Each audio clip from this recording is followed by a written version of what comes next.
What's up everyone and welcome back to another tutorial. Today we're going to see how to view your saved audios on Instagram. So all you have to do is firstly open Instagram and tap your profile picture in the bottom right corner. Tap the three-line menu in the top right corner and then tap on Saved. Inside Saved, tap the audio folder and you'll see all sounds and music you've saved from Reels. Tap the audio thumbnail and press the play button to preview it. You may see categories like original audio or music. Now all you have to do is tap the audio title to open its page. Tap the paper play icon if you want to share it and select the person to send it via a DM.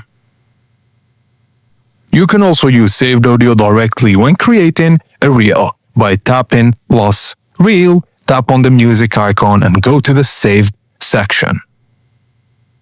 And that's it guys, as simple as that. Thank you for watching and please don't forget to like and subscribe for more tech tips and tricks like this.